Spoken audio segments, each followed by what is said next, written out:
Phil Schneider. I'm an ex-government worker who worked 17 years in the Black Projects, otherwise known as the Skunk Works. I worked predominantly helping to design and build extremely deep underground military basing. Thank you. Appreciate that.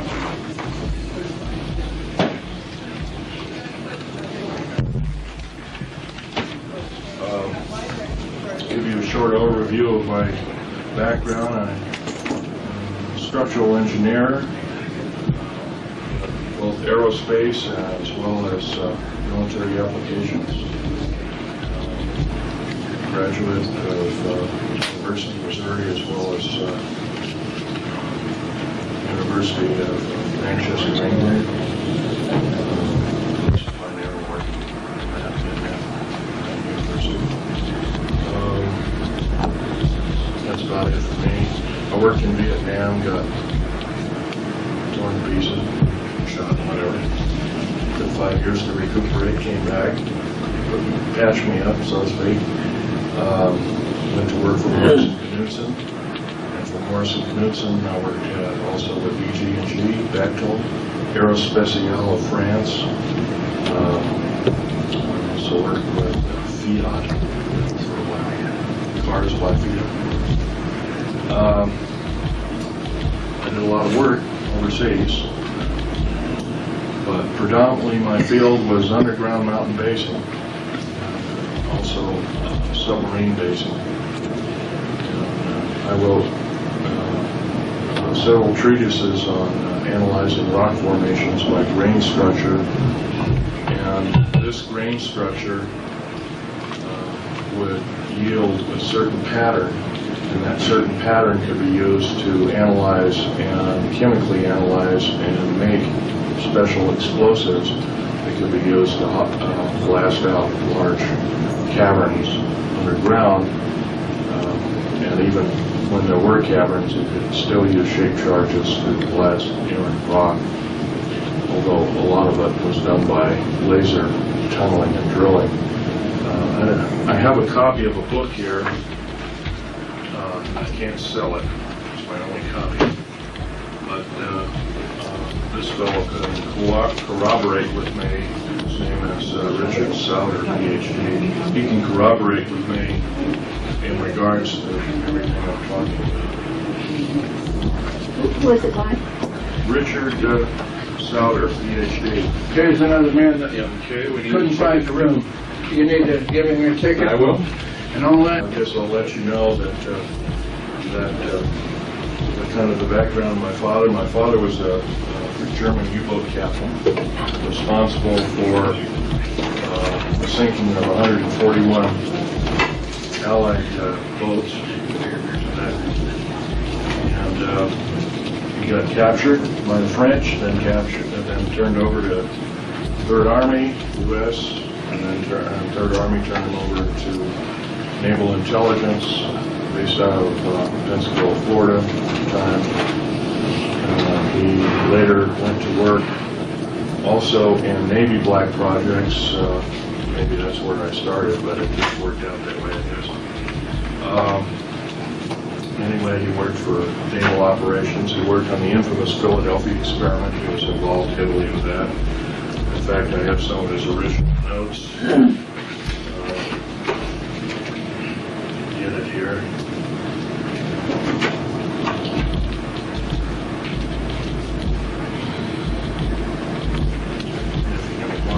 Wait a second here. I thought I included them, but I guess I didn't. Strange, they were right here, too. Oh, here they are. These are some of the original notes that he had to go to school to learn them at Berkeley. And they were discussing things like element 104 and 105 way back in 1950, so obviously that school was a little more accelerated than schools normally of that particular day, both in atomic physics and also in time variancy. Anyway, my father continued to work in the U.S. Navy up until a couple of years before he died. He died 2 years ago, 1993, May of 93.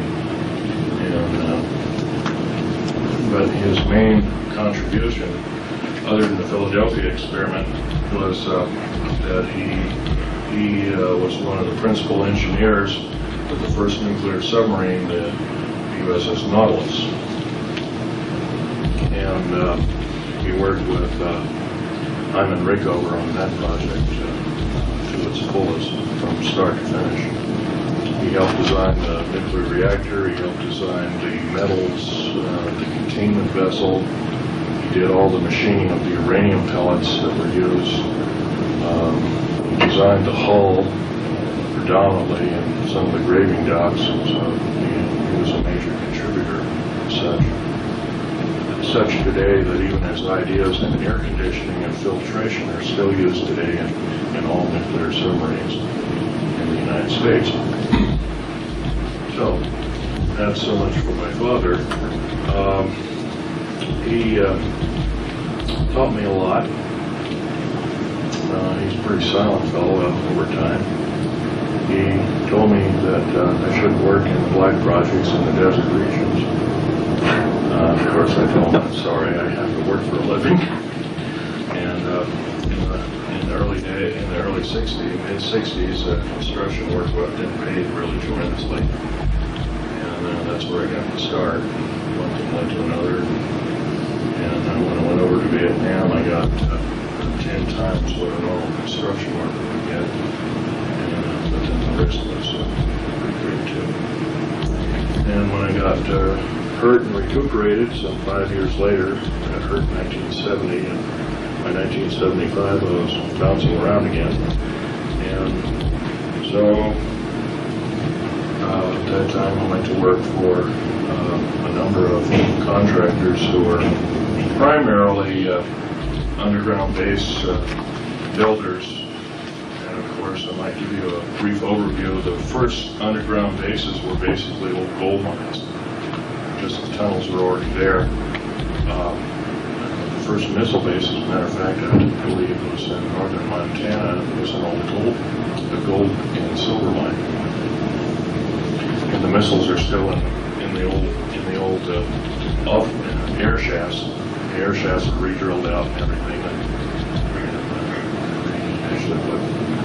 They made a semi-hardened missile base out of an old gold mine, which is kind of unique, seeing the laser.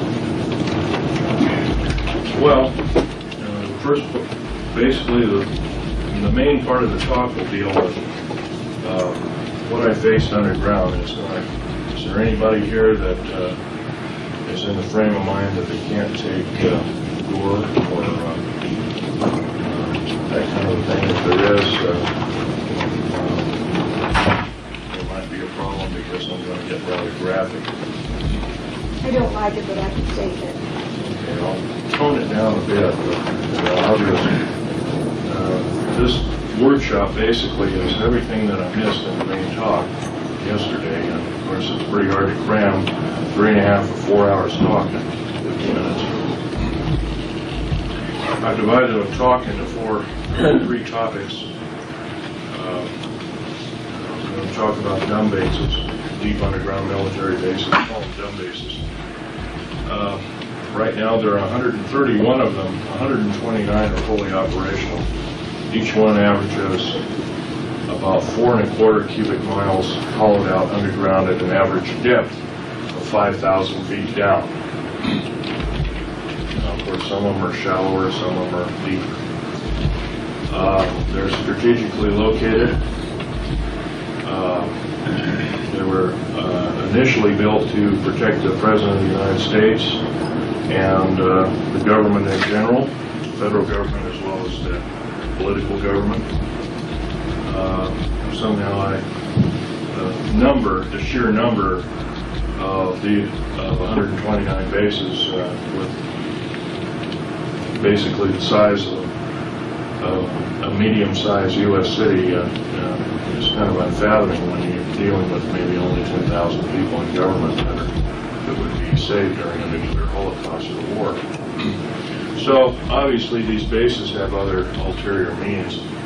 Some of them have already been used to in-house alien beings. Our government chooses not to let this out to the public for two reasons. The first main reason is that they don't want to panic the public. And their second main reason is that they don't want the public to know the alien agenda. My first part of my talk will be talking predominantly about the alien agenda and what it means for us on planet Earth.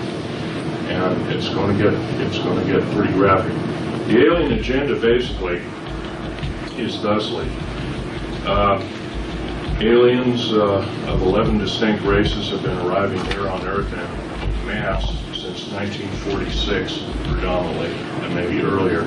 Actually, probably the Bikini Island was one humongous underwater UFO base, basically flying disc base, and that was known in the early 1940s. It was March of 1940 it was known that there was a number of this activity at that time. The Japanese, before we got into war with them, they had a number of problems with flying balls of light, as they called them, or divine second wind, as they also called them. They thought they were godlike. However, the gods don't come down and murder the populace, so their idea of such ended rather abruptly.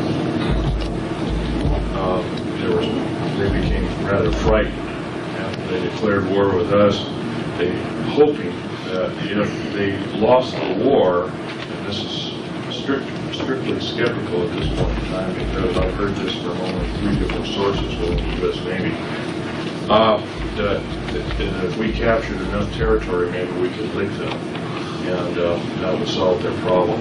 But although that's pretty skeptical, can't prove that one way or not. The alien agenda basically is to take over planet Earth by another race of beings, or races of beings. The U.S. government has known about this alien agenda at least since early Hitlerian times, probably as early as 1933. The reason for that is the Third Army, under Patton and others, just afterwards had allured that there was some other agenda other than World War II that was an immediate threat to the people of this planet. In fact, General Douglas MacArthur was one time quoted as saying the very next war, and this is toward the close of World War II in 1945, he actually was quoted as saying, the next war we have will be not from people of Earth, but it will be from people. The World War, talking about, or worse, will be from races from the stars. And of course, this spawned a lot of speculative science fiction writing and that kind of thing like that. It was all the men on it was kind of looked at as a doddering old fool.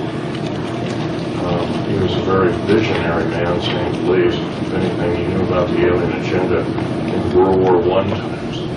Let me go further back in history. The first UFOs seen and occupants seen in caves and in and around Truth and Consequences, New Mexico, were spotted by U.S. Army cavalry in 1909.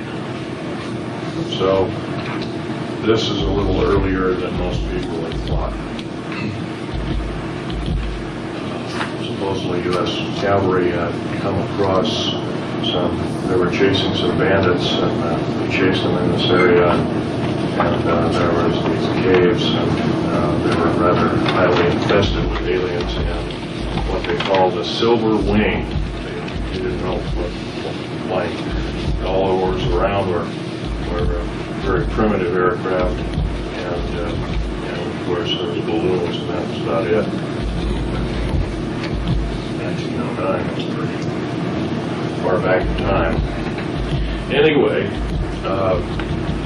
the alien agenda means as far as anything goes, as far as the government is concerned, it is the worst scenario they could ever face.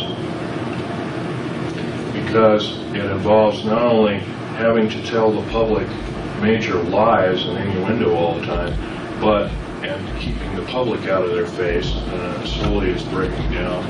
And I'm helping do that because I remember my forefather of this country, George Washington, one time saying, an uninformed populace is a populace devoted to slavery. And so one must consider that if we become uninformed and we ourselves have to take up battle against this kind of a scourge, if we're uninformed, then we're defeated already. So I'm not here to panic anybody or start a panic, but I feel that by lying to the American public, this is not the American way. And we need to do something about that. As a matter of fact, as I'm talking, we need to also be talking and doing our homework regarding that. And there's a lot of people who say, well, I don't have the time. You can take 20 minutes a day, can't you? And we can go from there. You'd be surprised what word of mouth does after you found out one little truth, another, and pretty soon it becomes a snowball. But back to the alien agenda. Throughout the almost half of the deep underground military bases in the United States, the 62 of them, of the 131, actually the 129, they're fully operational. The other two are under construction.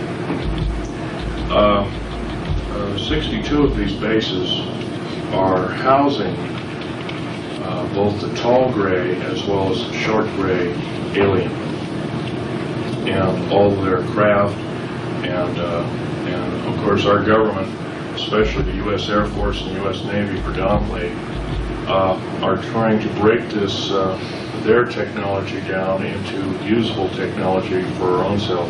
Case in point is this particular scenario. The F-117A, the B-2 bomber, maybe the Aurora, although that's not an accurate rendition of what it looks like. The airframes are predominantly made of alien metals beyond element 109, and metal composites, some of the skins of which are composed of rubber and carbon fiber, and the airframes are composed of complex carbon fibers mixed with elements such as mironite, which is element 123, which is extremely stable.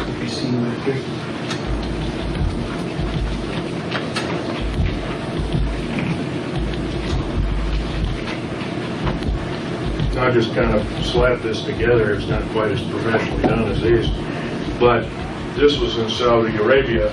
But at that time they had 58 of these. This was half the fleet. And I'll give you a few statistics that these aircraft do. First of all, it's got a radar absorbing material. That's the coal black coating.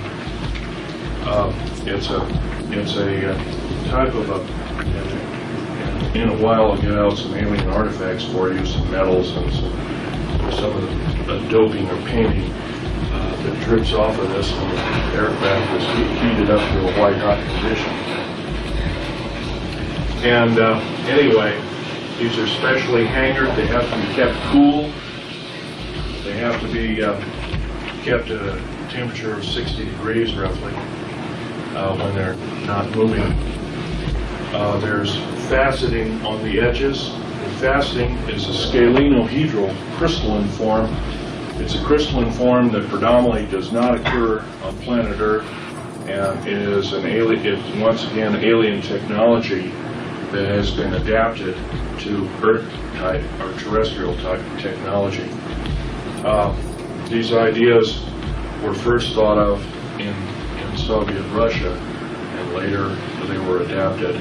They couldn't use that particular kind of thing in the early 70s, and so one of their scientists defected, came over here and started to work immediately with Lockheed. His name was Subakov, I believe was his name. Anatoly Subakov. I like taxi service. This fellow was also a pioneer and such. His name was Paul Benowitz. He was going to go public with the UFO and the alien agenda thing. He was a CIA pilot. He was also with the U.S. Air Force. Of course, they couldn't let that happen, and so they stuffed him in the trunk of a car one night, took him off to a mental institution, and made him into a mental vegetable.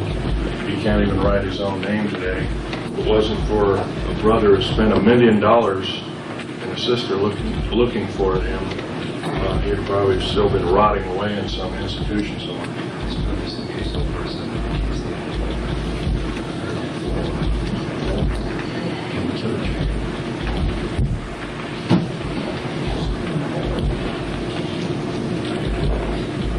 Okay. What we've got here, like I mentioned, is basic alien technology. It was adapted for us. Paul Benowitz, once again, he developed the shape of this aircraft, as well as how the bombs were to be dropped. He was also into other projects through Los Alamos. This is in Saudi Arabia, and I'll tell you a few statistics about this during the Gulf War. Would you like to borrow this? Sure. Thank you. During the Gulf War, this particular aircraft had 4 large bombs underneath. They were called smart bombs, cruise missiles, and also rockets and machine gun fire, Vulcan cannon style, but even more advanced than that. I don't really know quite about that. There was one pilot that sat in here. He literally had to be crammed in, actually right up in here. They had to literally wedge him in there, and took a certain weight and size of individual in this aircraft. And all the Computronics was made by Mitsubishi Computronics and Heavy Electric Industries. The jets were both turbine as well as nuclear powered for extremely high flight. By the way, the smart bombs that were used in the Gulf War, 58 aircraft ran 3,706 sorties or missions. 100% of the bombs hit the target. 100% of the rockets hit the target. Shot up, completely destroyed the Iraqi air defense systems. It was a 100% system. Only one aircraft suffered one small hit, or actually where a missile just barely missed it, and it just chipped out part of that, but the aircraft was able to make it home. It was a minor repair. The aircraft's back in service. But anyway, now there's some 179 of these built. They're building about one every other month, thereabout. They're a $208 million aircraft, while this one here is about a $188 million aircraft, and it's fraught with problems. Although recently, the F-117A, Black Jet as they're known as, originally housed at Nellis Air Force Base, Tonopah Test Range, S4, Groom Lake, you name it. These aircraft employed a 3-dimensional radar. Everybody else's radar was 2-dimensional. The Black Jets employed a 3-dimensional radar, which is far superior. And Computronics, too, also had a Cray system to analyze bombing targets, and it was also the first aircraft where the pilot wore a helmet. It's called psychoenergetic range finding. It's a copy from the Russian technology, Soviet-Russian technology, where a pilot can think in his own language and arm his weapons and pick his target from his computer. It's still employed in a second and third generation. It's extremely accurate and it cannot be faked. In other words, if another pilot decides to commit sabotage and jump in the cockpit, the plane won't even begin to run, let alone any of the missiles firing or anything else. So it's kind of a unique system. It's kind of like the signature gun, and of course we've heard about those in different movies and whatnot. Now we have the Aurora, which is a trans-atmospheric vehicle, and the Aurora, there's 4 of them currently being tested. I know that's been refuted too by a couple of local gun shows before my lecture. He says, well, the Aurora doesn't exist, Phil, you know that. I said, well, really? I says, well, I guess you don't think this exists either. And that was a picture, that was this map. He said, no, that doesn't exist either. And I said, really? Interesting. I suggest you have a seat and learn something. But they have one surpassing the Aurora. Yes, there are 2 other prototypes that are small space shuttles capable of speeds in excess of 40,000 miles an hour. And plus, we also employed 29 prototypes of flying saucer and are successful in piloting those at up to 90,000 miles an hour in the atmosphere without burning up.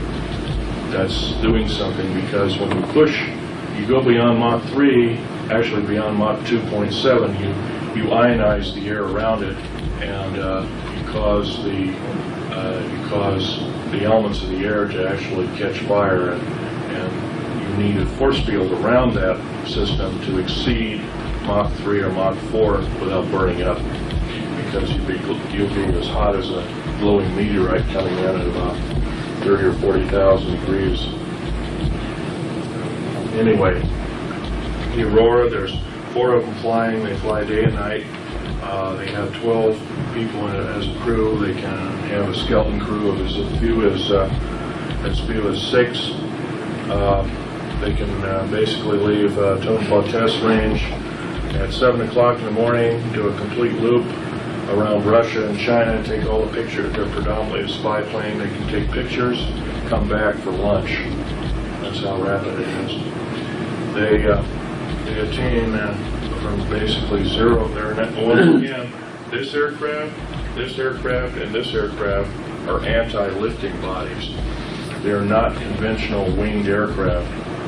A flying saucer theoretically is a circular wing. These are not. These are anti-lifting bodies. In other words, it takes an incredible amount of speed before they're able to take off. This is once again, this is all part of the one world government type system. I try to stay away from the political end, but it's kind of like the one world government system. Take over the planet, and hopefully we don't have to tell the people of the planet what the alien agenda is. The alien agenda is was probably never meant, the aliens never meant that we were going to alter the bargain, but the aliens were the ones back in 1954 who cut a treaty with us saying that, well, we'll give you a list of the people that we implant and the cattle we mutilate, and we'll give you the reason why and everything. Of course, that never happened. And they kept altering the bargain until finally, in 1979, in Dulce, New Mexico, I was involved in that operation. We had gone down there to build an auxiliary base in the southern end of Dulce, New Mexico, already existing base on Archuleta Mesa. And lo and behold, when we drilled down, we found aliens were already in there and have been in there for some time. I can tell you, when you're standing, say, as I am here, to where this gentleman is over here, and that's an alien gray who's pretty much 7 feet tall, and the meanest looking bastard you ever saw, and not looking like a human being, you kind of get petrified. And as an engineer, of course, I didn't carry a regular big clunky 45 or anything built, because it would get in the way. I carried tools and other kinds of things on my belt, and I always carried a small pistol, Walter PPK, with a 9-shot clip, 380. And I emptied one clip into 2 of these alien critters, as they call them. And yes, they are mortal, but I got also as soon as that happened, as I was reloading, I never got the clip into the gun. They hit me in the chest with some kind of particle beam weapon that gave me a very high dose of nuclear radiation, similar to cobalt radiation, but not quite, even more nasty. And I was in isolation afterwards for 50 some odd days, 57 days all total. And it took another couple of years to recuperate. Once again, I was in, my body was in a traumatic situation. But here I am talking, so it looks like here we go again. But I've got the scars to prove it. I can verify that they are there. So they're there. It's pretty gross. Are there. It's pretty gross, and I don't want to. There are ladies. There's a ladies present here. So let's not raise the shirt here. But they're there. And basically, in talking about alien agenda, we have to also be talking about what occurred over here. This is the Bikini Atoll test. Now here we have an actual extremely large, in quote, mothership right at the point of neutron flash cloud. It's like 2 or 3 10,000ths of a second after the initial blast. And of course, the date of this was 12 July 1946. As we all remember, if we read our history on UFOs and how they started, it wasn't really known. As a matter of fact, after Roswell, we remember that there was a Senate hearing and a House of Representatives hearing, a closed-door session hearing, but a little bit leaked out in the public, and it stated that the government knew nothing about UFOs prior to that time. And these pictures, these different pictures with UFOs actually in the pictures, actually with the original language, show that, actually show that the government lied to the Congress of the United States. They knew full well what was going on at least a year prior. Of course, I believe the Roswell incident was 2nd of July of 1947. This occurred, of course, 2nd of July. I think the earliest A-bomb blast, 12th July, 12 July 1946, almost a full year before they were supposed to know anything. And here we have these streaks, and these are the classic discs that have all been pictured like this. Look like the Top Hat series, as I call it. And of course, they're kind of coal black kind of thing. There's some of them have a radiant, have atomic propulsion systems underneath it. Those streaks have all been confirmed as being just that. They're a Type 3A flying disc. And we have these small white dots. White dots. By the way, these guys here are receding from the ocean, taking the trajectory. They're getting out of there in the worst way. They'll probably not make it because of the radiation factor. But they're exceeding at speeds in excess of 13,000 miles an hour. And the white dots are exceeding 30,000 miles an hour as they're leaving. And they have actually changed the color. They've almost gone out of scope. And you're seeing a photograph, very rapid photograph of a blurred image.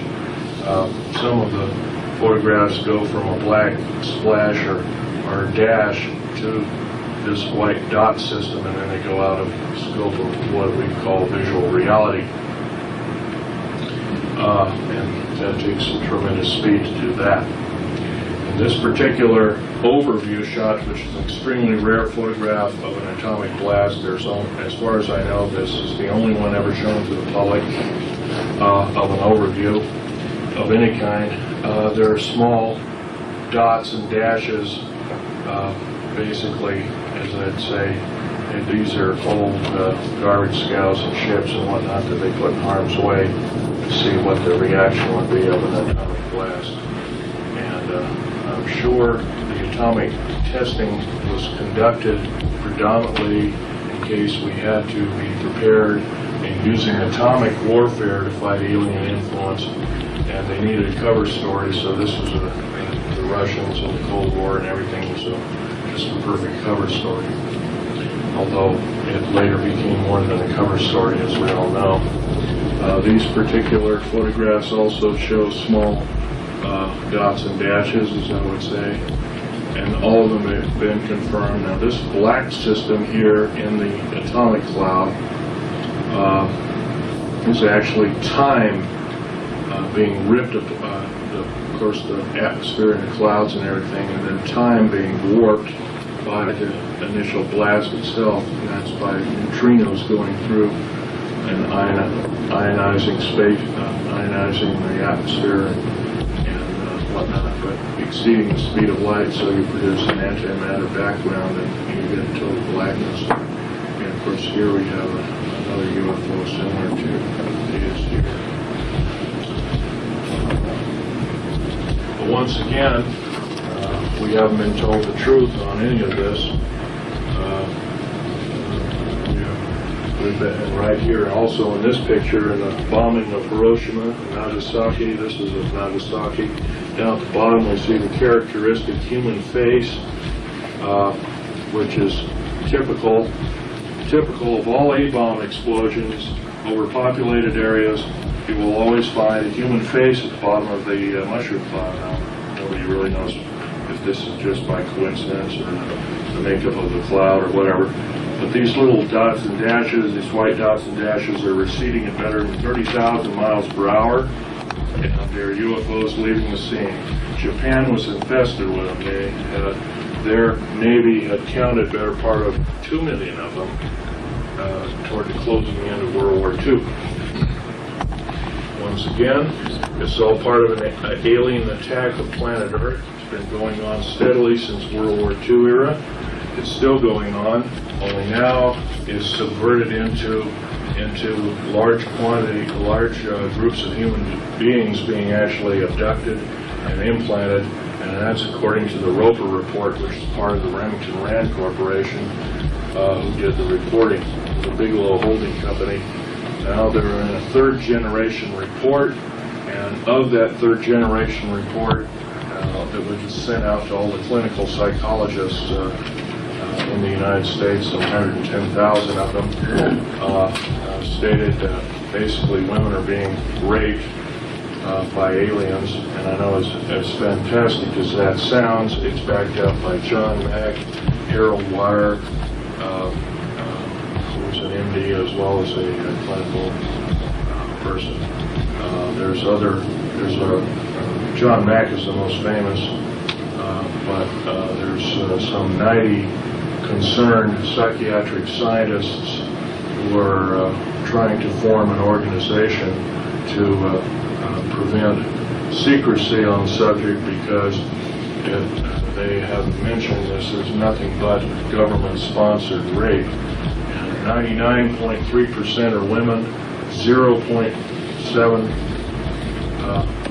or 0.7% are men that are abducted, implanted.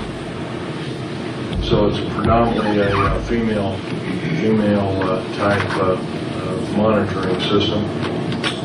So once again, the alien agenda is to disturb the natural progress of the human race, and to alien agenda means. And of course, there's another thing to mention: any outer space alien, regardless of who they are, how benevolent or how evil they are, they're a biological hazard, because we have no defense against their germs. Absolutely none. In fact, they can kill us just by being around. I developed something like jungle rot. I still got it on my feet and on my back, and because of the Dulce, New Mexico thing, I get free hospitalization for the rest of my life. I think I'm a good guinea pig, I guess. But theoretically, that's being around inside that cave at that particular time. That's the first time I've told any of you people that, but that's basically what it's all about. Different time here. I think we're doing all right. Well, we've talked about the dumb bases and the black projects predominantly, and the alien agenda. I would like to stick to another subject called Strategic Defense Initiative. Of course, this could very easily be, as mentioned by my late friend Ronald Lee Rummel, who was murdered, incidentally, by the 3 people who conspired to kill him. One person did the killing. One was a NSA officer, and one was an alcohol, tobacco, and firearms officer. Both are in custody as we speak. The third gentleman is fighting extradition. He's in Czechoslovakia. Most likely able to successfully fight extradition because they don't follow the U.S. law very well. Anyway, the Strategic Defense Initiative is probably, instead of preventing incoming missiles, although they're now that most nations have favored and otherwise have nuclear missile technology, is probably some form of outer space defense against outer space attack, and it's pretty primitive indeed. But it's better than nothing. And the second part of my talk will be aliens and the alien agenda. I've already touched on that. Old alien bases. And like I said, Bikini Island, according to what was studied after the A-bomb blast, some of the caves that were infested with out-of-place artifacts dealing with UFOs and other kinds of paraphernalia had rock forming around them, so they had been basically an alien junkyard in shallow seas for probably the better part of 10,000 years. So they've been around. That you might call an old alien base. Dulce, New Mexico is another old alien base, or kind of a botryoidal or clear agate had formed over some of the parts laying on the floor of the existing base. And it takes an extremely long period of time, for geologically speaking, for this to form.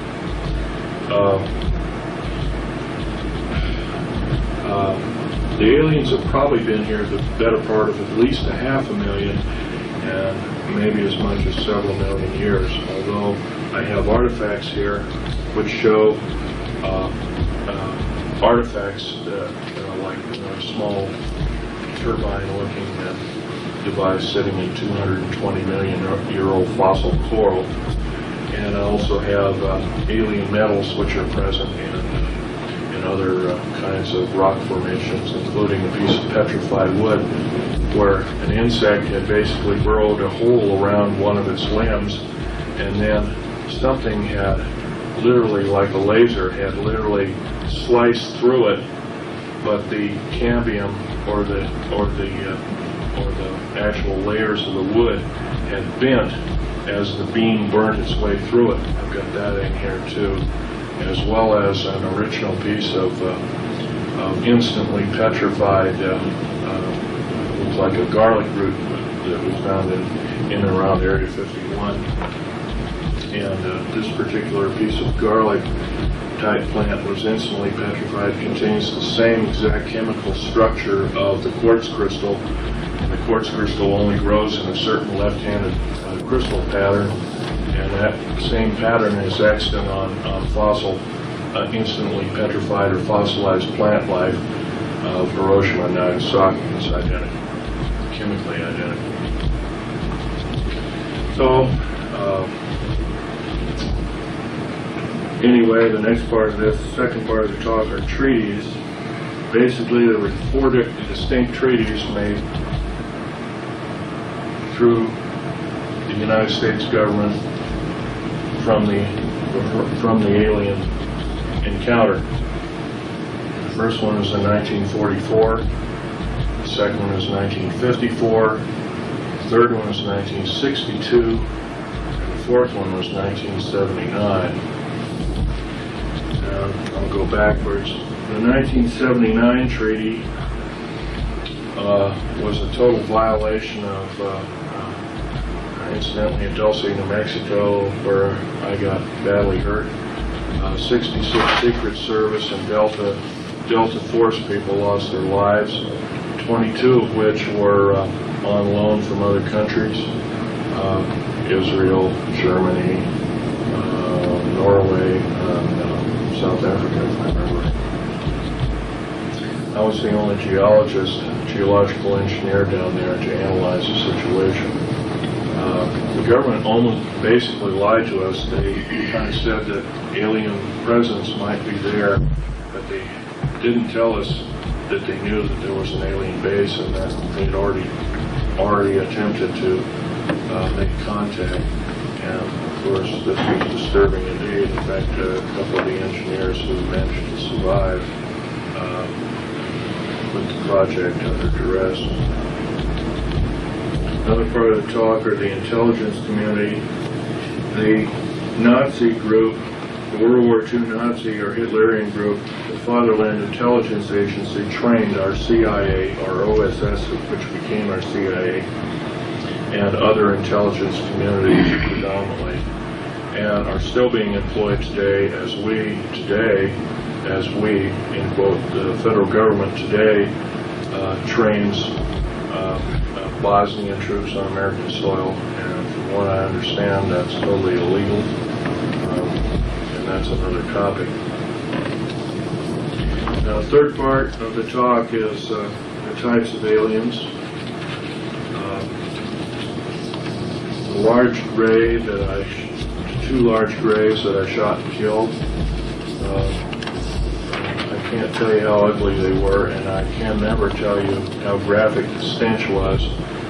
But in the cave there were large cauldrons or tanks. They kind of looked like a big oval cattle feeding tank, but they weren't. They were special, looked like a stainless steel or metallic tank. And they were filled with alien and human body parts, and generally glands and what looked like some kind of blood. Now, I've always been taught that blood after a few minutes starts to congeal, but this was one of these vessels in the melee had tipped over, and all this bloody liquid had spilled out. It was a mess, and it was definitely not coagulated. How they did this is anybody's guess. So if we remember anything about cattle mutilations, we might also think that basically the blood in these cattle are totally drained out. There's no blood around, in quote, the murder scene of the cattle. So this might be the way they're doing it.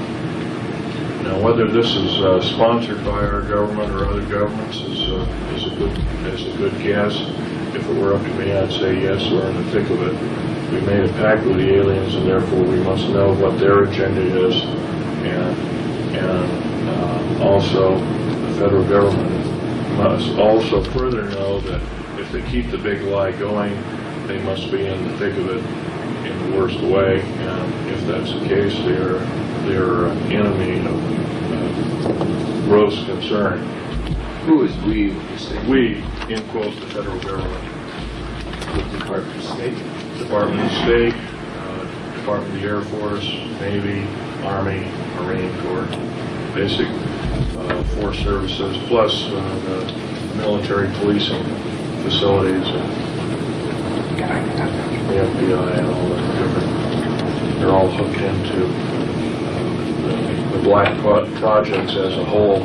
In this part of the black projects, there's kind of like an outer sphere of normal black projects, like building everything from these kind of aircraft here, and doing these kind of experiments here, to building aircraft like this, places like this. And that's kind of on the outside. And on the inside of this circle, we get a tighter group of people who really know what the main agenda is, maybe even the enslavement of the human race as a remnant, or something in as a scenario like that. And then finally a third category whereby none of the other two categories would even hint at the possibility or the horror of what's happening. And it's a very compartmentalized system. I can only begin to guess, even though that I've been in the thick of things from the outer core to the second core level, but I have no idea what's in the third core level. No way at all. And because it's so complicated, I've heard some of this run by me. It's so fantastic. It makes a Star Wars or a movie or a Star Trek novel, Babylon 5 novel look like a kid's toy. I mean, it's too fantastic for me to believe. So I can assume that it might be a otherworldly plan or scenario for taking over the planet, but once again, I can't prove it, so I don't talk about it. Right here, I'm only basically to discuss basically what I know of the alien agenda and through deep underground military bases and the application that I did during this kind of activity for the U.S. government. I'll have question and answer period in a short time. I've already talked about old firefights. I will tell you right now, I'm breaking major federal law. I'm breaking my entire security oath system. The security oaths, in fact, here's a copy of my 1985 security clearance. You might zoom in on that if you care to.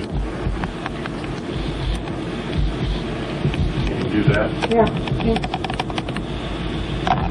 Tell me when. Okay. And of course it's got a picture of me, it's got Department of the Air Force, it's got a control number here, it's got a digital control number and name here, it's got a UPC stripe here, it's got a level L. That was only issued to people that worked at Groom Lake and Area S4. And R, restricted zone R4808E. This is a computer chip camera in the card itself. You didn't wear the card like you wore another security card. This one wasn't worn. This was used to get you into the main gate. And there's a large machine. I can't draw it. There was a large machine that looked like a kind of like a curved. The bottom part, you put the card in, and you put your thumbprint on. You're supposed to actually, some of them had two of them. I don't have a second thumb. So this one was made with one. There's normally two here, and the L for a normal person would be up through the UPC stripe. So there was one, and I put my thumb there on the bottom, and if it would flash green, I'd flick a switch, and then I'd insert the card in the second part of the control unit, and there would be a thing that would hold my forehead, and I could block off my left eye, and I'd stick this thing up to my right eye and take a picture of my retina, and then if the green light went off, I could remove my card and I could leave it at the guard shack, and I'd wait for anywhere from 45 minutes to several hours waiting for the next shift to start. I'm breaking all my security oaths by coming out in the open and talking about this, because not only are we dealing with a kind of technology I believe that we should be out, that should be out in the public. It should, at least this kind of 50 and 60-year-old material should be out in the public. I feel that in coming clean, so to speak, I don't know quite how to explain it other than the fact that when I initially was told these underground bases were for security in case of nuclear attack of the United States, and it was a total lie. When I found out that aliens were actually entrenched in half of these bases, and these bases, by the way, cost a minimum of $17 billion apiece. The black budget garners $508 billion a year, $1.023 trillion every 2 years. 2-year-old information. It's probably more like 1.3 trillion now, which is about 1/4 of the gross national product of the United States. It's no wonder why our economy is kind of up and down here and there. Once again, you might ask, well, how in the heck? We've only been told, we the public have only been told there's a total defense budget of $447 billion, so how can there be $500 billion going on behind the scenes? First of all, black budget means hidden budget. Hidden budget is totally hidden from congressional view and oversight, cannot be audited by the U.S. Treasury system at all. It is a separate, independent taxing body entity within the federal government structure, which, by the way, is illegal. Totally illegal. It's primarily financed by drug operations by the CIA and the NSA and the Drug Enforcement Administration, and now the FBI is implicated also. Recently there was an FBI man who came out of the cold, so to speak, and told all, only to find himself murdered, and he took a vacation in England, got himself murdered. That was in the paper about 3 years ago. Anyway, 9 attempts on my life have been taken, all since the 1st of January of this year.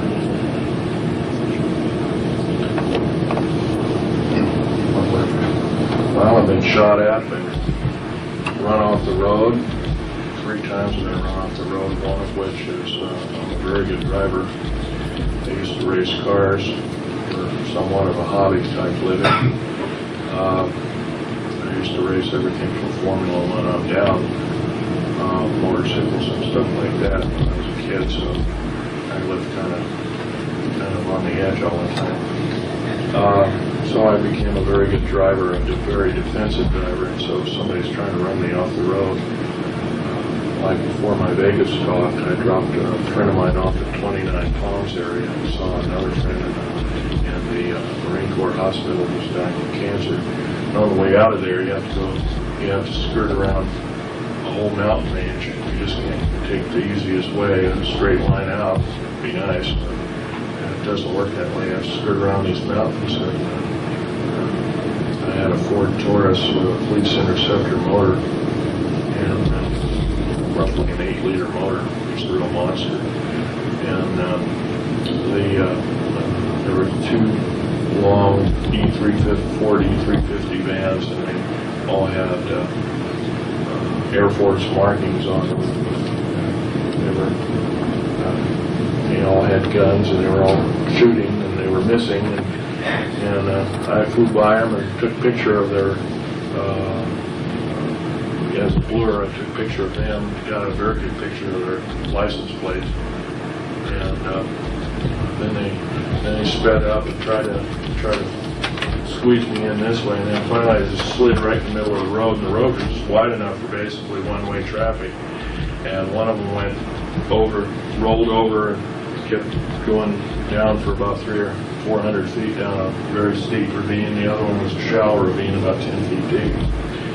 And I just kind of peered over, unhooked my seatbelt and peered over, and there was a big fire started on down there. I could hear people screaming, but I'm sorry, that's their deal. I just kept on going. That was one way. Recently I got shot at when I was with a retired FBI agent. We were going to go to a Patriot talk show down near Salem, Oregon. And I got shot here, here, and here. It's what's called a CIA cocktail. I don't have normal ribs after Dulce, New Mexico fiasco, where my ribs were burnt, cauterized, my fingers are burnt off of me, etc. I have a plastic plate in here, a nylon plate that has bumps on it, looks like ribs and everything. So those bullets just kind of lodged in this thick, 5/8" thick plastic, movable plastic thing in the inside, and that was dug out. And once again, here I am recuperating from an another problem.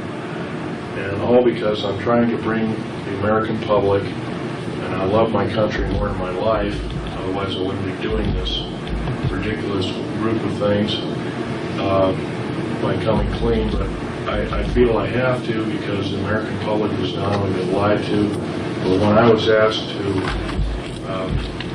by the intelligence community within the Air Force to continue my operations in black budget work, stealthy work, what would I think if they said that I would be betraying the American public? I told them to go fly it, go stuff it or whatever.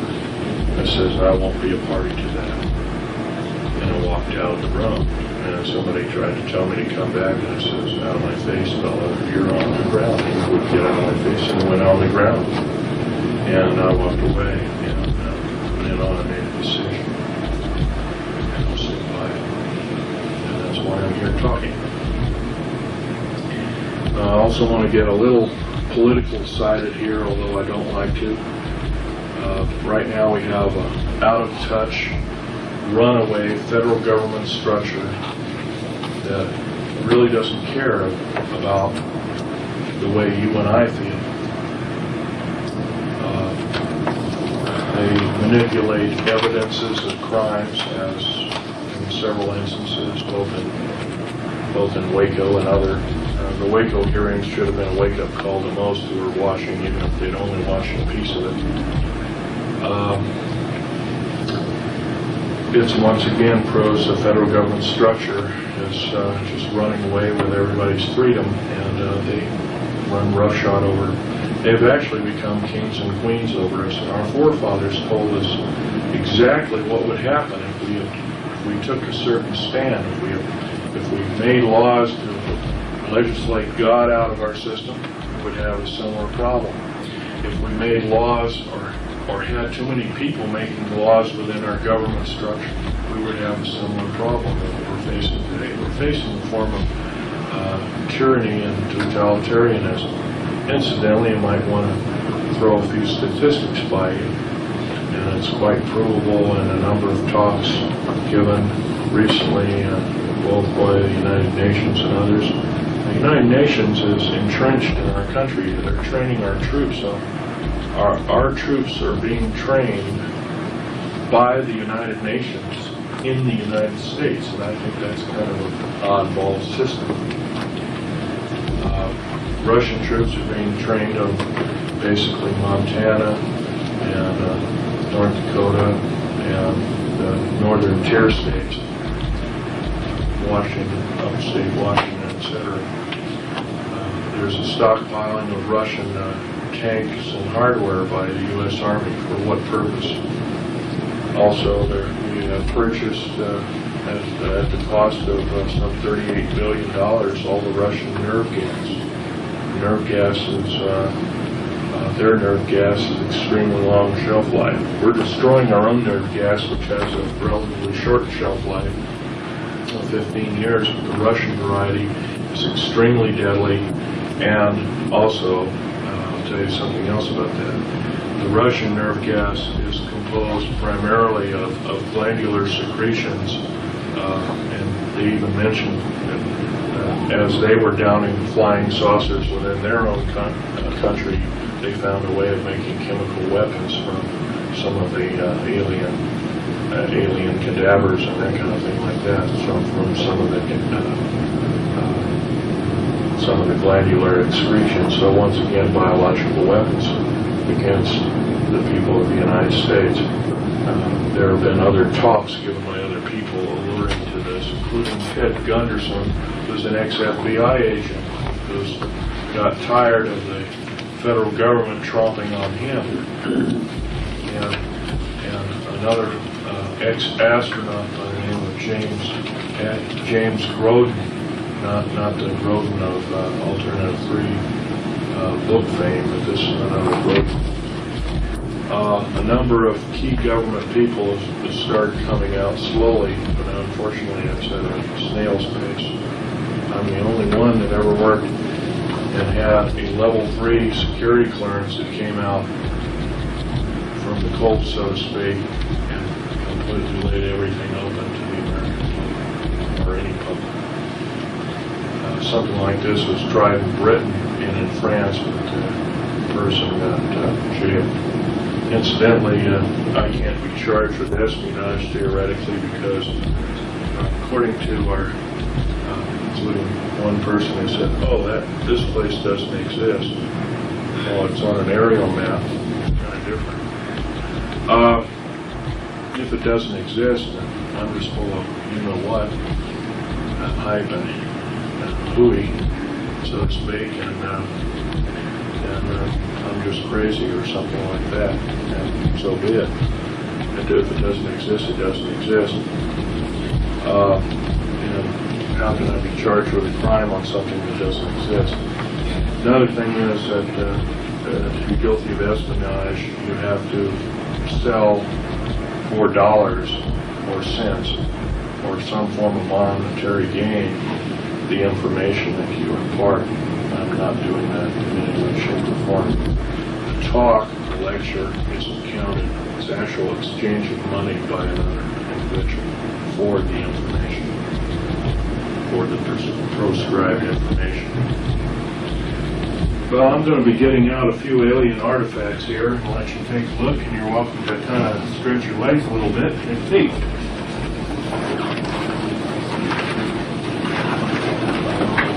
Clear off some of these things here so you can see them. Talking about, if you look at very carefully, and I'll leave my hand lens out for you to take a peek.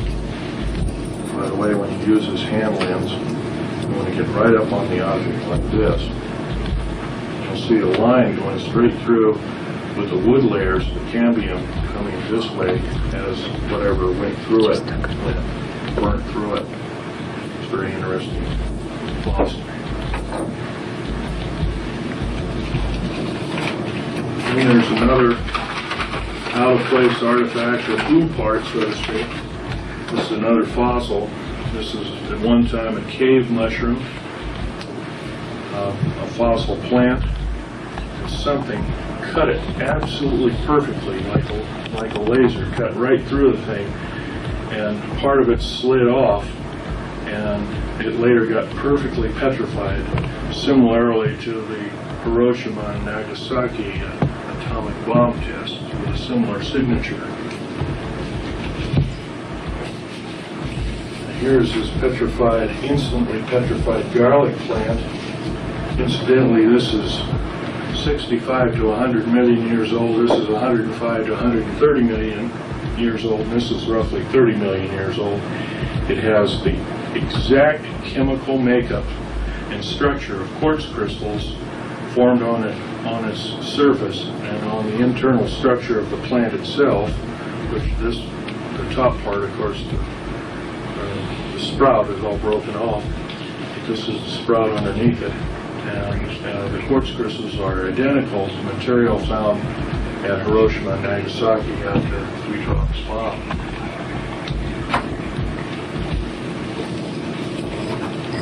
Here's a bottle of the RAM coating of the black jets. Of course, when they come in after their mission, they're glowing red hot, and they drip this particular material off on this in-coat tarmac. This isn't tar, it's a special cement, and it just drips. And maybe some of these aircraft, you might see drip spots like here and here and there and different places. So this is the material, it's like lava that drops off of it. It also contains certain alien elements, or alien reproduced elements. Here's a piece of fossil coral from Jordan, having a small particular non-fossil. It isn't a crinoid. It might be, some of you might know what a crinoid fossil is.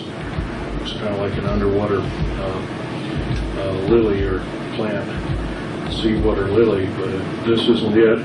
This is actual machined out part similar to a rotor fan, a miniature rotor fan. There's a small engine right there. This is element 123, which is also in topoline. Topoline and element 123, they're very much heavier than uranium. They're island of stability elements. They're by the way, these pieces of metal I've purchased with my own money when I worked for the government. As they were test samples, they never bothered to pick them back up, nor did they pay me back for them, so they're my property. But it's a golden orange metal. The pure metal is pure gold and orange, and like lead, you can just carve it. It's a very peculiar metal indeed. Totally stable, cannot be isotoped. Element 123 with an atomic weight of about 320, and here it is. It's almost twice the weight of uranium. Where did that come from, Phil? That was formed down at Dulce, New Mexico, and also there were scrap heaps and scrap piles of it in and around Tonopah Test Range, which is right here. Tonopah Test Range is actually above Groom Lake. It's actually, Is that metal from our soil? Is it metal from our soil? no. This is an alien. This is two alien elements. And here, if I might show you, Highest the brick labs in 2008. Highest the brick labs in 2008. I thought I had some. Yeah, here we go. This periodic chart was developed by a number of scientists anonymously. Don't want their name revealed.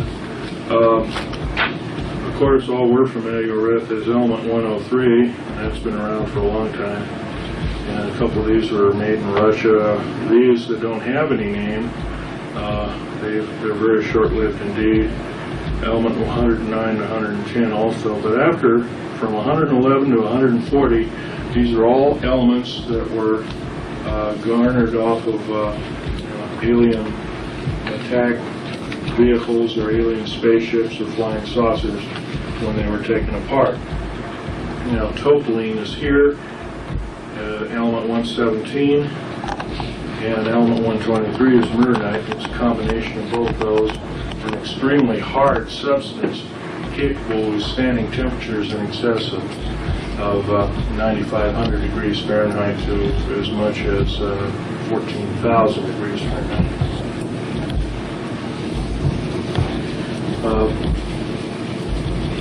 This piece of material is it's a kind of in a fleur-de-lis pattern.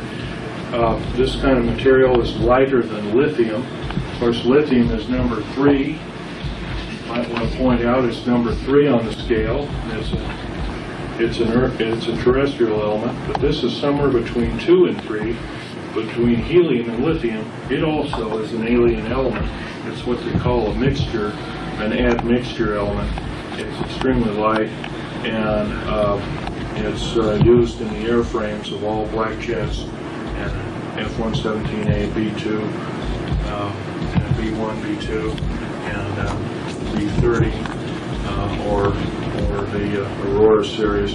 And it comes in a scalenohydrocrystalline form, which is alien.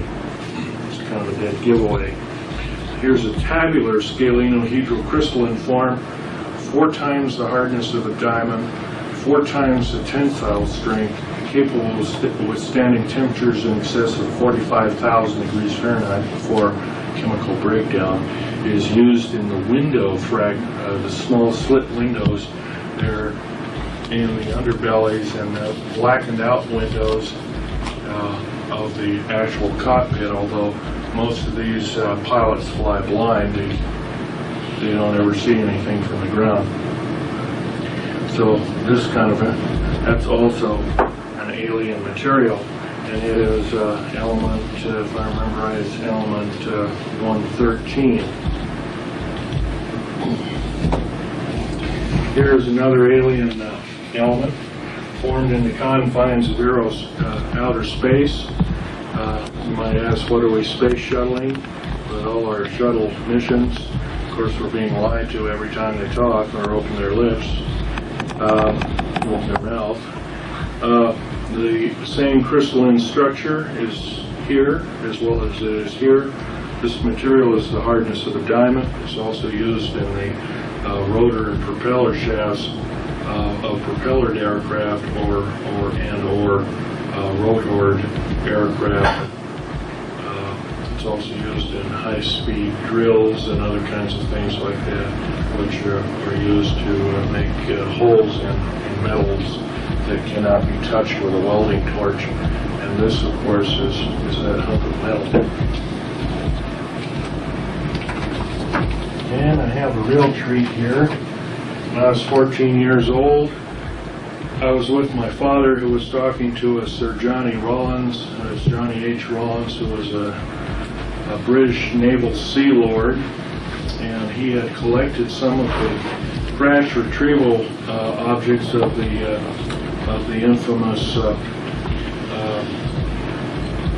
Roswell crash, and these are actually little bits of the skin that have. And of course, you remember the skin, you couldn't bend it or cut it or anything. The way they did this, of course, they dropped liquid nitrogen on it, and they used a hammer technique of shattering it, and it became brittle. But once again, it's composed of nothing but alien elements, which are, by the way, we're not able to understand where this particular elements come from in the skin. It's the thickness of the sheets of paper you're writing on, and that's all that's needed to be meteor-proof and missile-proof and everything else. And these things have crashed, of course, and they've also been shot down by luck, predominantly not by skill. And I'll let you look at that. You can handle these other things, but don't handle this. You say they've been shot down, Phil. How would they have done that with a Charged projectile? particle and beam weapon, as well as a railgun. Reusable railgun. And, That works so like a shotgun, you spray it out. no, not really. A railgun is an electronic gun that shoots a projectile about 25,000 miles an hour, much faster than any rifle. I'll have a question and answer period. You can come up, take a look at these artifacts. Here's a couple of magazines. Spotlight. Anyway, here's the Alien Digest that got my friend killed. Here's some of my father's notes. Those are blanks there, but here's the famous popular science about secret airbase. By the way, if it doesn't exist, how come they printed it? Here's the Nazi saucer. That was done by Vladimir Cherzhersky, who was a Russian space engineer of some fame. Here's the new periodic chart of the elements. And you can go ahead and look through it. Incidentally, here is a unique piece of hardware too. It's an ordinary gold watch. The only thing unique about this particular gold watch is that it's a Waltham, but on the back, on the reverse, it's made in Montauk, New York. It just happened to be used by my dad in the Philadelphia experiment. And it happens to be keeping a rather accurate time. Anyway, I need a seat, and I'll let you look. Can we get one of those periodic tires? Actually, the heaviest is the Mernite, that kind of gold-looking material. Be very gentle with these. These aren't normal specimens. And one person handling one piece at a time. Can we get a periodic chart like that? These Yes, I do. These are $4 a piece. Okay, I'll take one. And a year ago, these were secret. Above top secret. By the way, here's your. Okay. Thank you very much. Let's see what this is for you. After we take a look, and as you take your seat, we'll have a question and answer period, and then I'll wrap it up. Okay.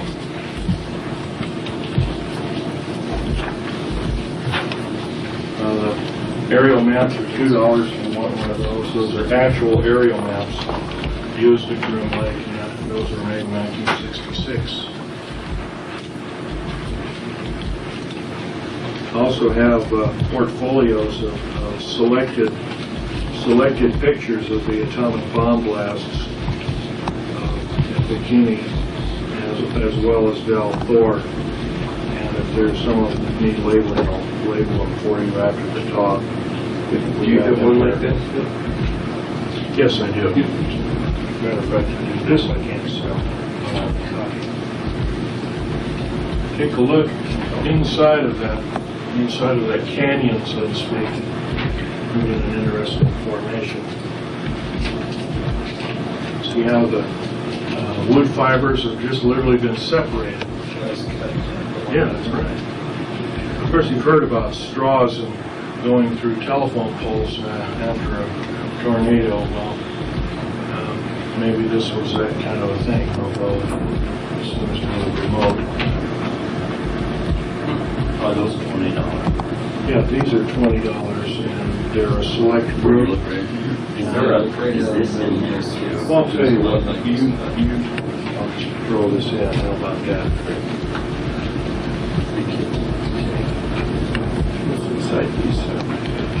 There's a select group of pictures, like here at the street saucers leaving ground zero. I have other ones that are marked with USS Eldridge. This is, by the way, is the USS Eldridge ready room.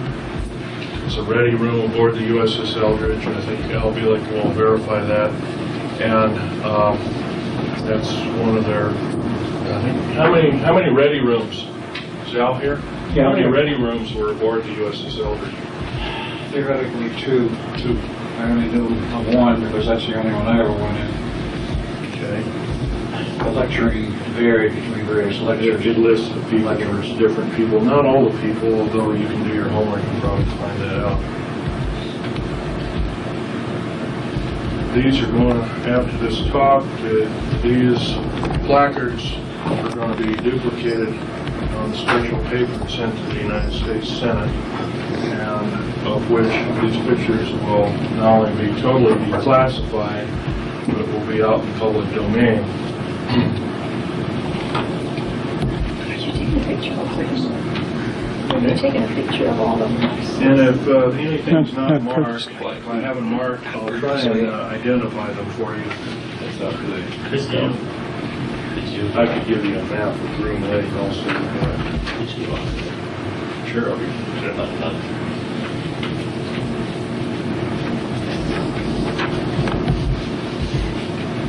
It doesn't work.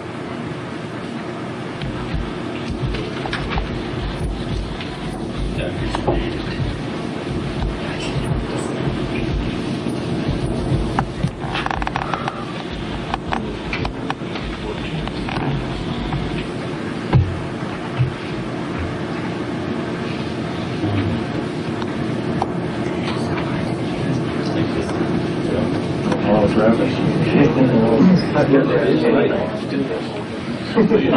Yeah, what a difference. This is the heaviest one? Yeah. It's the hardest one? Thank you so much. What's you say, 300? That's $4. not the only thing I've purchased here from there. Where are you?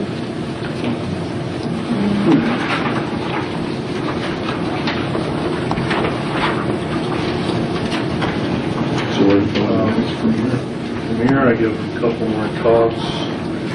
I am uprooting myself. I'm probably going to live in Idaho. Go through a boat. No, I don't think so. No, don't get along. It's a shame. I kind of like the guy actually. This is the stuff that's good off at the step. Yep, it is. And what is that called? It's called RAM. I call them the fellow who sent them to me, the Aurora drops. Sent to me by the base commander, believe it or not. Because I did enough work on this. I helped do a lot of Navy aerospace applications. radar absorbent material. This product? Incidentally, you can take your portfolios and copy the actual Joint Army-Navy Task Force language under those photographs, and that's the official language. I've stuck my own word. You have all that in there? You have all that in there? Yes, well, I don't have all of them, but there's a select group. You can look through it and see the different ones that are selected.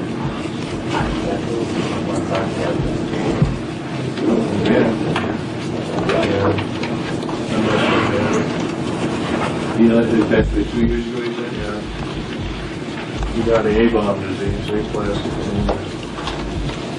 Some of your careers, atomic war veterans. Atomic hero veterans.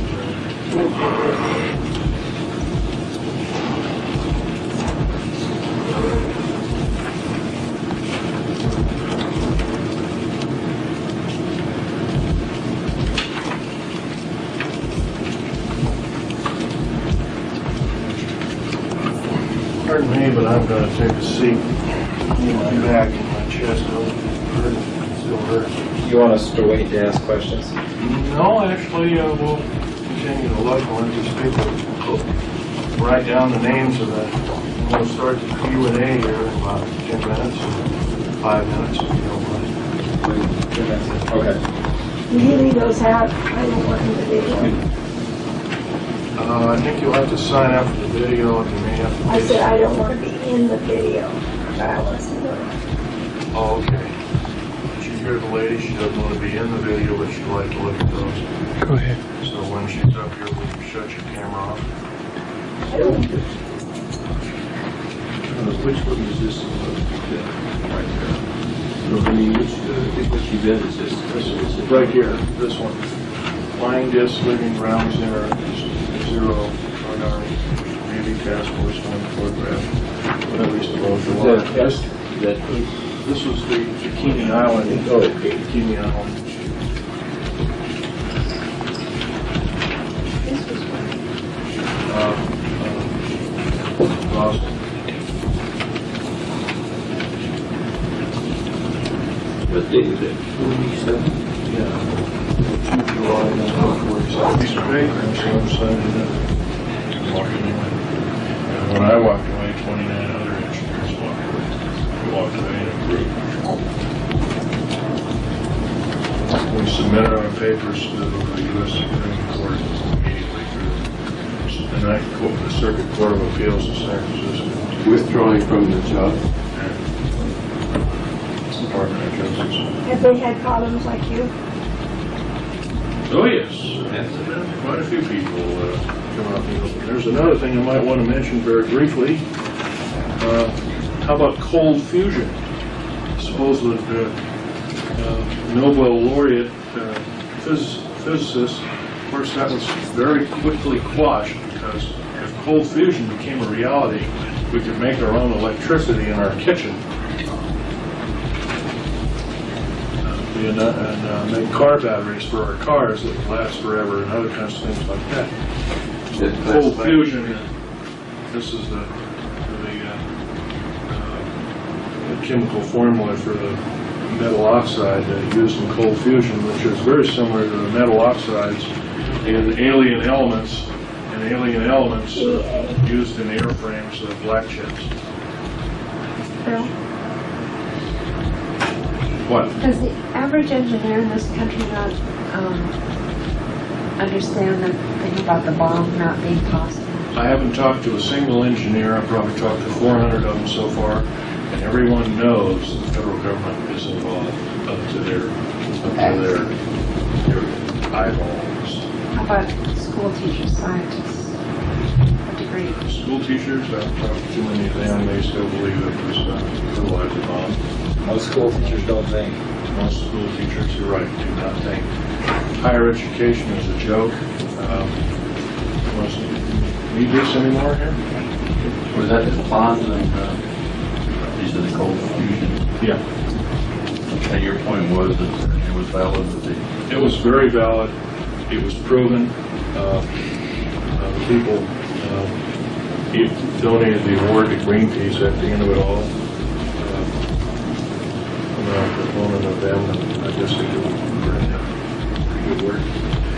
Anyway, the award was $140,000 and for their discovery, and the U.S. military said, no, you can't do this. Now they're working with Cold Fusion of Japan. The information is forbidden to be told the public of the United States. Once again, we're treated as babies and children by our federal government structure and told that and lied to and saying that this is a bunch of hyperbole. I'll tell you folks, if we don't do some serious changing and talking in groups, maybe in small groups like I'm doing, but maybe not coming, have to come clean and come out of the woodwork, so to speak.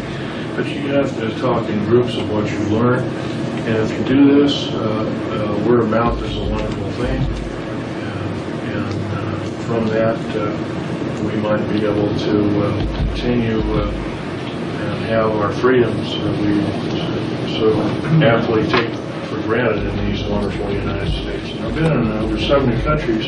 I've never found another country as beautiful as the United States. Well, Einstein, shortly after the first bombs went off, said that Now we're going to have the question and answer period. And when it came to nuclear, you can apply to all this other. It's got to be discussed every village square. That was 50 years ago. question and answers, folks. If you got them, let's hear them. I was reading in that underground book, that I purchased a couple of days ago. Richard Sauter book. Yeah, and he was talking about, I've been interested in the underground railroad system ever since I heard Mel Bailey talk about it about 3 years ago. I helped build the tunnel. But in the book, they don't tell anything about the newer drills that build the tunnels. There are no drills. There's no drills. No drills. It's a nuclear boring machine. It's a nuclear boring It machine melts its way through the that rock. literally melts or deflagrates the rock and to an extremely fine powder, melts it, and sticks it on the walls. But he said in the book that he didn't know if they had ever went ahead and made that machine. Well, the machine's existing, but I can tell you even who Krupp of West Germany made the machine. He had no pictures of the later of that machine. What he had was more of the obsolete machines. Even obsolete equipment can drill up to 7 miles a day. And we've been lied to when they say a quarter of a mile a day. Even through solid rock. Even through solid rock. Yes, sir. 7 miles a day.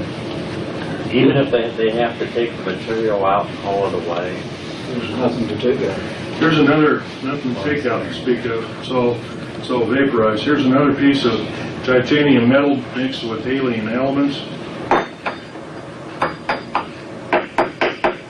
Very hard material. Doesn't break. And it's used in all of the black jets, stealth aircraft. Why was the big mercury mines that were found by Las Vegas, why were they confiscated? They run very deep, for one thing. They were used for everything from atomic waste disposal to putting bad news aliens and making a little jail out of it, I guess, if you wanted to call it that. It's a good way of, once again, hiding the problem from the public. So it's tied into the underground system where the mines were? Yeah, absolutely. Where were they by? They were outside of Las Vegas, I've heard. They're over near Mercury, Nevada. You were talking about 129 of the underground bases and about half of them being used to house the aliens. What are the other half used for? The other half are used strategically by different military organizations, mostly Army and Air Force and Navy, for research and development laboratories predominantly, and also medical research and development laboratories and chemical weapon laboratories. Once again, these bases have been built unceasingly day and night since 1940. And if you were to add up all the bases, all the cost of all the bases, it's pretty close to $2 quadrillion. How can they keep this so the public so uninformed, Well, it's pretty especially easy. the people that live around the areas? It's pretty easy to keep it away from the public. They've done a real good job of it, with the exception of people like myself that come out of the woodwork, so to speak. The public believes the lie, the big lie. Of course, you know the old adage about lies is you have to keep telling them to keep, and then you get to a point in time where you believe them to such a degree that you become part of the lie. You live the lie. Is this where they do their cloning? Supposedly. A lot of these things are horrific beyond degree.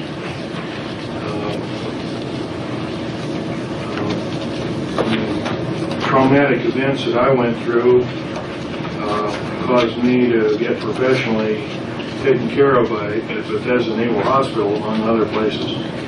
And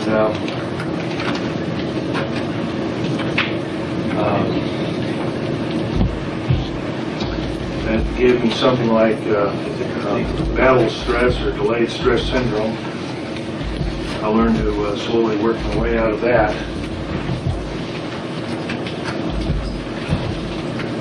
It was not easy.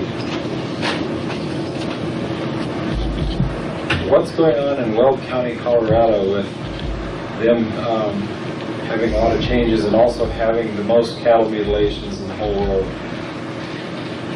Cattle mutilations are government-sponsored alien operations and have been since they were first started in 1967. Actually, they were probably going on much earlier. And the upshot of that was glandulars. We allow the aliens to extract glandular secretions from animals, mixing them with their own.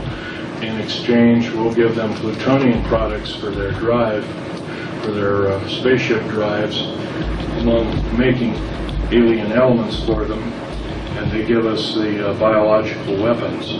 Isn't that a nice, horrible scenario?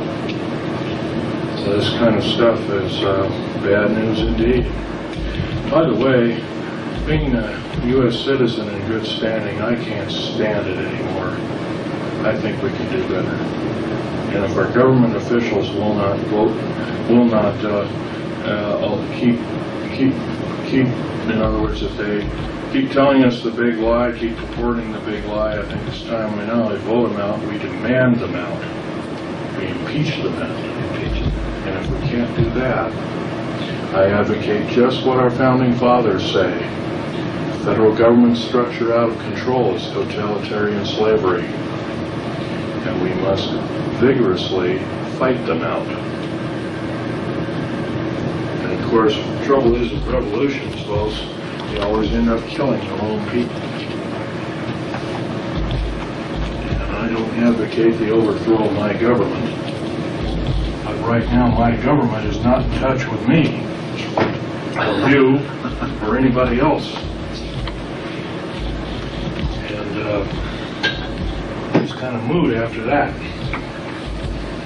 What again was the number of estimated alien downed craft? Pretty close to 800,000 all total.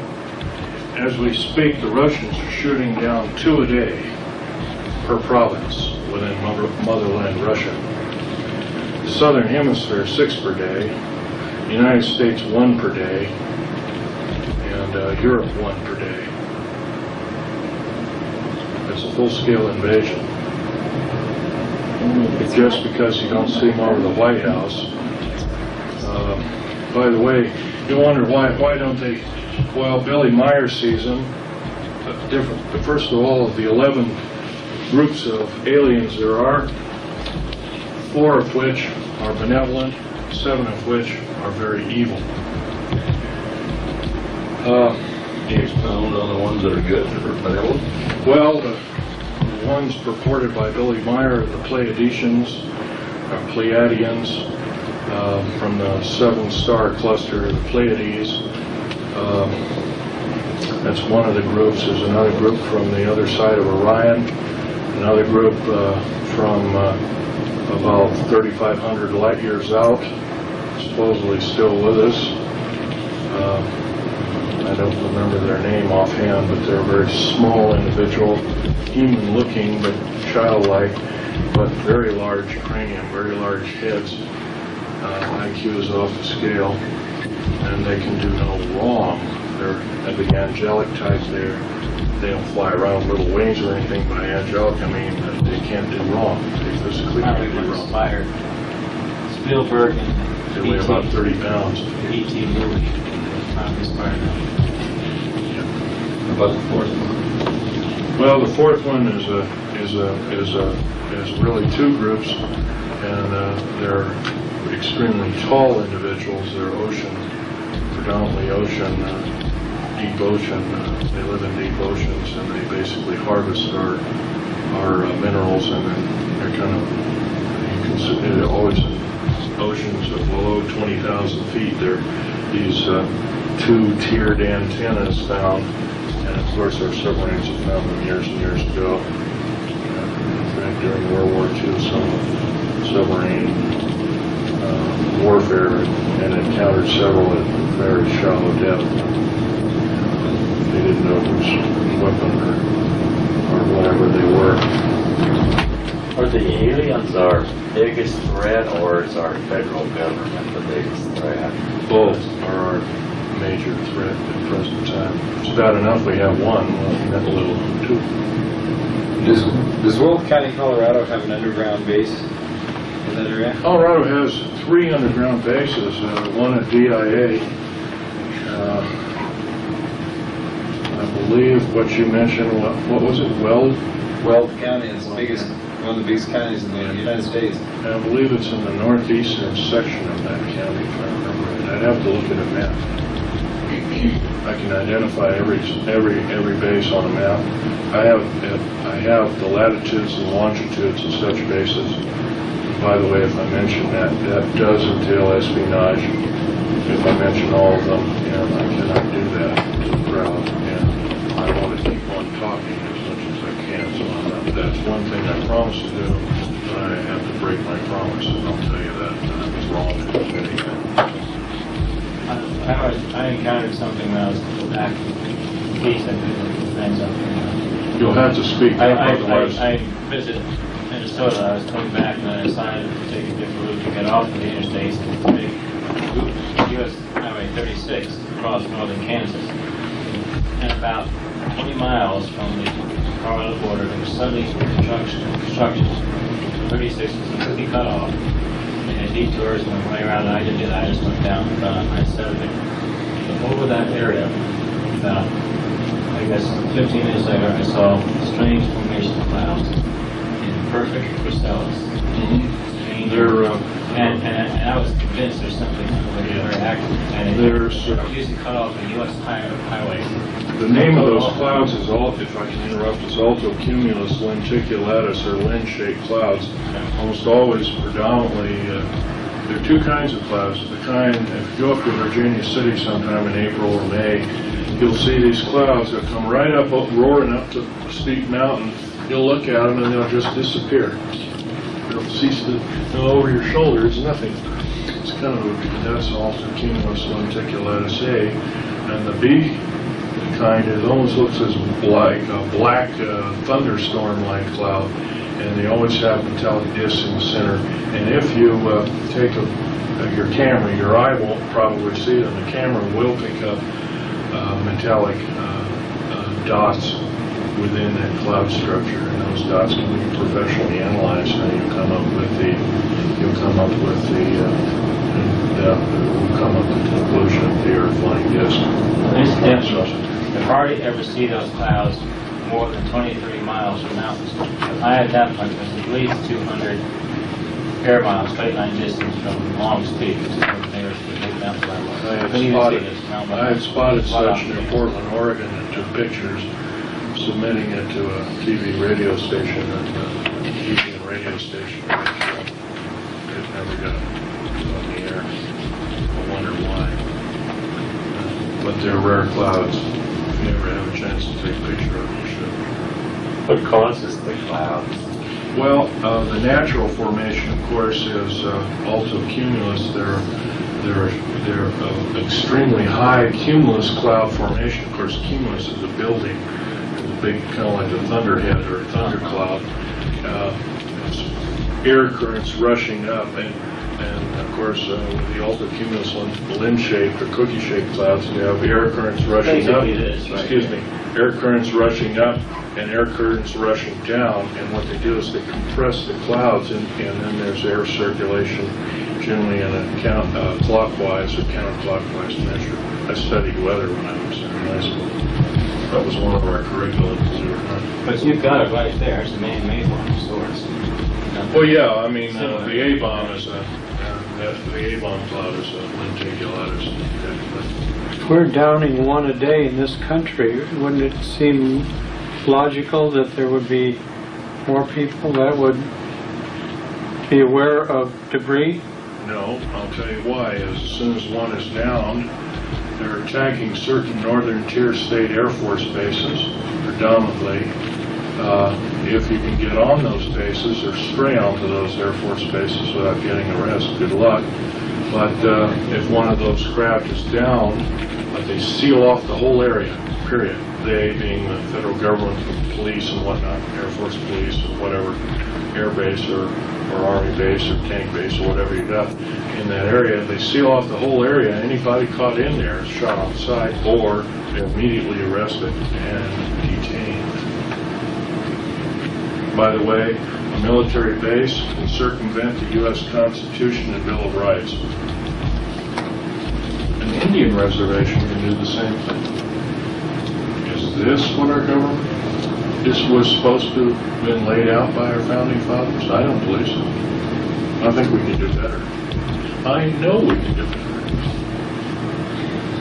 I also know that our present government's stature is so punitive, it's very reminiscent of early Nazi days with Adolf Hitler. In fact, New World Order was taken from his manifesto, so to speak, in 1933. He actually said, "We will form a New World Order."